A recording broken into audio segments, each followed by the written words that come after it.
नमस्कार मित्रों, जैसा कि दीनदयाल उपाध्याय गोरखपुर विश्वविद्यालय गोरखपुर के बीए फर्स्ट सेमेस्टर और बीए थर्ड सेमेस्टर की जो परीक्षाएं इन टर्म की हो रही हैं, उन परीक्षाओं को दृष्टिगत रखते हुए हमने इतिहास सब्जेक्ट से संबंधित प्रश्नों को आप लोगों को सॉल्व करा रहा हूं और यथासंभव जो परीक्षाएं हो रही हैं अन्य विषयों का हुआ है वह परीक्षाएं काफ़ी टफ हो रही हैं। ऑब्जेक्टिव मूड में प्रश्न आ रहे हैं और वे प्रश्नों का स्तर सामान्य से लेकर बहुत कठिन स्तर तक प्रश्न आ रहे हैं। तो हम लोग थर्ड सेमेस्टर के फर्स्ट पेपर और सेकंड पेपर इतिहास के पाठ्यक्रम पर विचार करेंगे। तो फर्स्ट पेपर से संबंधित हम लोग पाठ्यक्रम पर विचार कर चुके हैं और आज उससे संबंधित कुछ महत्वपूर्ण टॉपिक जो प्रश्न छूट गए थे उन्हें आज सॉल्व करेंगे हम लोग। और आप लोगों का पेपर जो टल गया है, यह पेपर 6-7 जनवरी को जो होना था वह अब 27-28 जनवरी को होगा। तो आइए बिना देर करे हम लोग शुरू करते हैं। और यदि आप लोग चैनल पर नए हैं तो चैनल को लाइक, शेयर और सब्सक्राइब करना न भूलें। तो आइए आज बीए थर्ड सेमेस्टर यानी तृतीय सेमेस्टर इतिहास प्रथम प्रश्न पत्र के जिसका कोड है HIS 201 और जो पेपर का नाम है आधुनिक भारत का इतिहास 1757 ईस्वी से 1857 ईस्वी तक पढ़ना है। तो इसके पहले की जो 2 वीडियो हम बनाए हैं उसको आप लोग ज़रूर देख लें। उन 2 वीडियो में मैं संपूर्ण पाठ्यक्रम को फर्स्ट पेपर का आपको बताया हूं और उनमें से जिस पर अधिक दृष्टि नहीं पड़ी थी उस प्रश्न को आज मैं सॉल्व किया हूं और उससे भी संबंधित प्रश्नों को मैं इसमें रखा हूं जो छूट गए थे। लेकिन आप लोग इस वीडियो को देखने के साथ साथ उन दोनों वीडियो को ज़रूर देखें जिससे कि आपका पूरा का पूरा सिलेबस कमांड हो जाएगा और आप परीक्षा में अच्छे से अच्छे अंकों से पास होंगे। तो पहला प्रश्न आज का है, सर्वप्रथम कौन सी विदेशी कंपनी का आगमन भारत में हुआ? तो आप सभी जानते हैं पुर्तगाली। और पुर्तगाल का कौन सा व्यक्ति भारत आया था? तो अगर यह प्रश्न पूछे वह था वास्को डिगामा। वास्को डिगामा जो आया था वह आया था आपका 17 मई 1498 ईस्वी में। और यह कहाँ आया था यदि यह पूछे तो यह कालीकट तट पर आया था। और उसका सहयोग भारत आने में किसने किया था? तो गुजरात का एक व्यापारी अब्दुल मजीद ने किया था। तो यहाँ से 2-3 प्रश्न बनेंगे।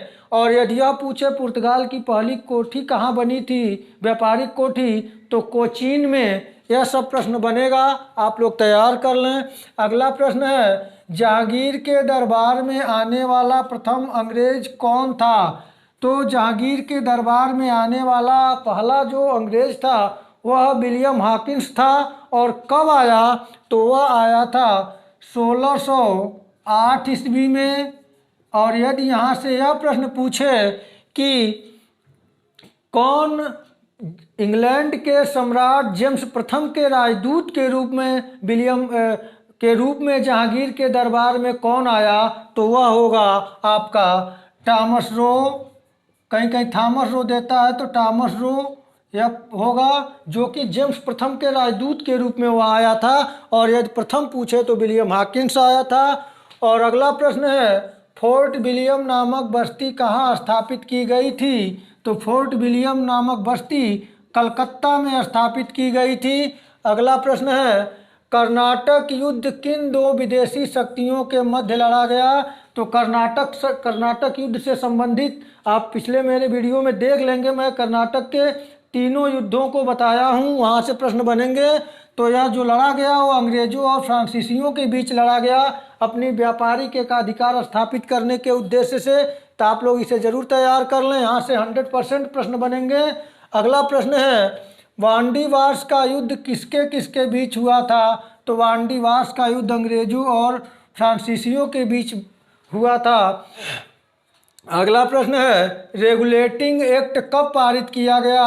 तो रेगुलेटिंग एक्ट 1773 ईस्वी में पारित किया गया। और यहाँ से प्रश्न ये भी पूछा जा सकता है कि रेगुलेटिंग एक्ट के तहत किसे बंगाल का प्रथम गवर्नर जनरल बनाया गया? तो वह वारेन हेस्टिंग था। और किस एक्ट के तहत बंगाल में सर्वोच्च न्यायालय की स्थापना की गई? तो वह भी था रेगुलेटिंग एक्ट। यहाँ से ये सब प्रश्न बनेंगे। अगला प्रश्न है बंगाल का प्रथम गवर्नर जनरल कौन था? तो वारेन हेस्टिंग था, जैसा कि मैं बताया ही आपसे। अगला प्रश्न है एक्ट ऑफ सेटलमेंट किसे कहा जाता है? तो एक्ट ऑफ सेटलमेंट कहा जाता है पिट्स इंडिया एक्ट को। यह कब आया था? 1784 ईस्वी में। और इसी के तहत पहली बार अंग्रेजी ईस्ट इंडिया कंपनी के नियंत्रण के लिए इंग्लैंड के संसद ने बोर्ड ऑफ डायरेक्टर और बोर्ड ऑफ कंट्रोल की स्थापना की थी। तो अगर यह पूछे कि बोर्ड ऑफ कंट्रोल की नियुक्ति कब की गई थी या किस अधिनियम के अंतर्गत की गई थी, तो वह पिट्स इंडिया एक्ट के तहत की गई थी, जिसे एक्ट ऑफ सेटलमेंट के नाम से भी जाना जाता है। अगला प्रश्न है बंगाल का शेर किस गवर्नर जनरल को कहा जाता है? तो बंगाल का शेर लॉर्ड वेल्जली को कहा जाता है। और यही वेल्जली है जो भारत में सहायक संधि का अधिक से अधिक प्रयोग कर भारतीय रजवाड़ों को अंग्रेजी साम्राज्य में मिलाने का प्रयास किया था। तो सहायक संधि का यह अधिक प्रयोग करता है। अगला प्रश्न है व्यपगत का सिद्धांत किस गवर्नर जनरल ने लागू किया? तो आप जानते हैं डॉक्ट्रिन ऑफ लैप्स या व्यपगत का सिद्धांत या विलय का सिद्धांत लागू करने वाला लॉर्ड डलहौजी था। पिछले वीडियो में मैं इसको विस्तृत पढ़ाया हूँ, आप इसे देख लेंगे।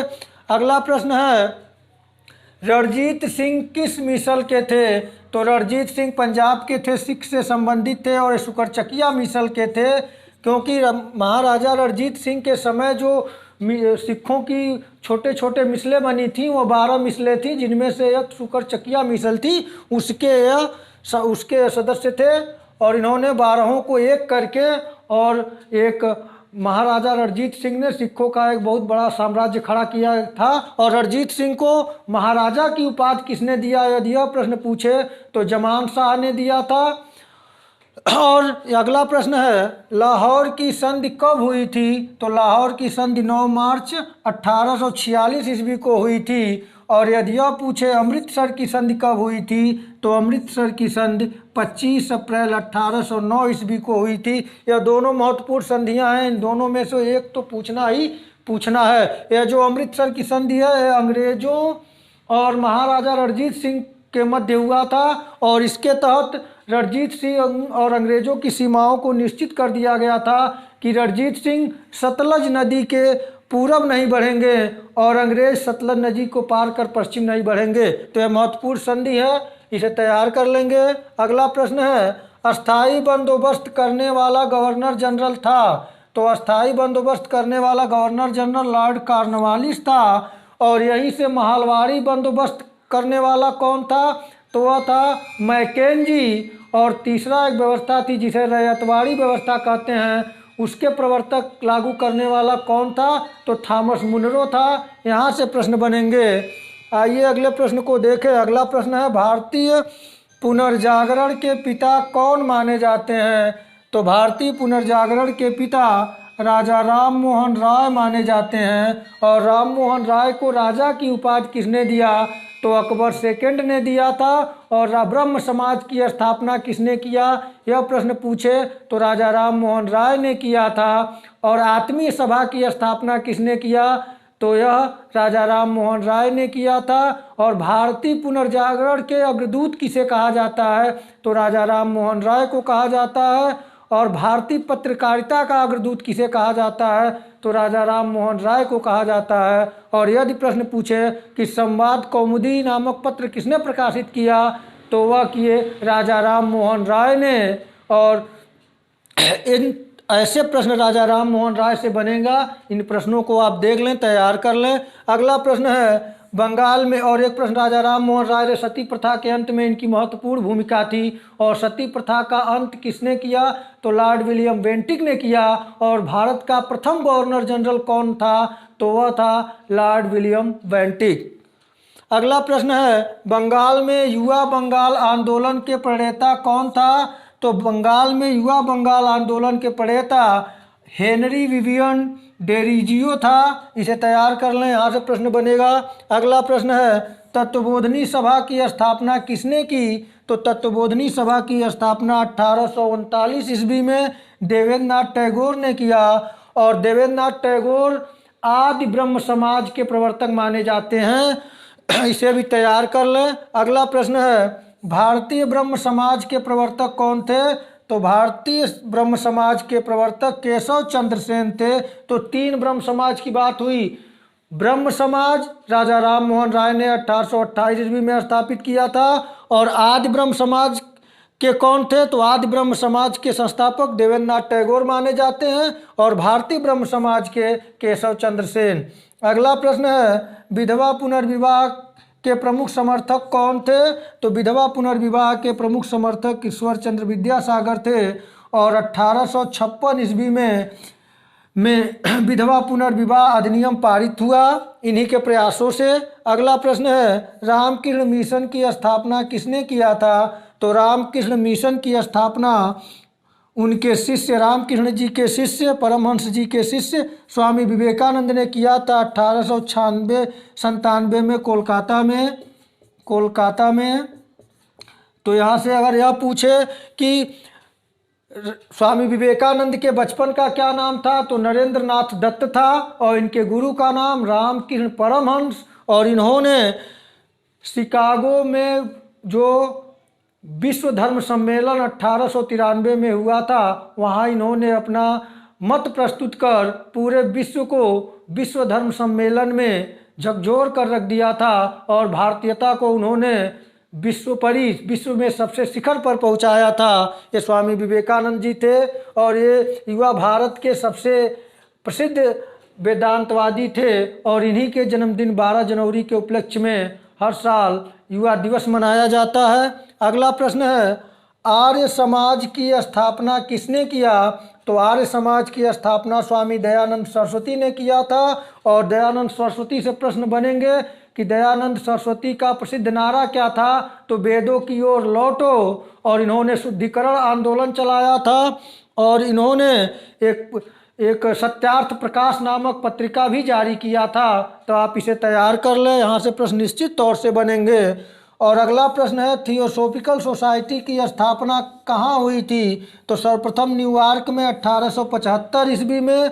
और यह भी अगर आर्य समाज की स्थापना ये भी 1875 में ही है, आप इसे तैयार करेंगे।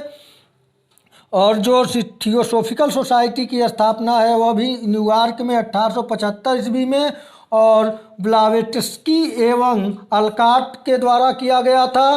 और यदि यह पूछे कि प्रार्थना समाज की स्थापना किसने किया था, तो प्रार्थना समाज की स्थापना आत्माराम पांडुरंग ने 1867 में महाराष्ट्र में किया था। और महादेव गोविंद रानाडे का नाम भी यहाँ जुड़ा जाता है। तो यदि आत्माराम पांडुरंग रहेंगे तो आप इन पे ट्रिक करेंगे, अन्यथा महादेव गोविंद रानाडे जिन्हें न्यायमूर्ति के नाम से भी जाना जाता है।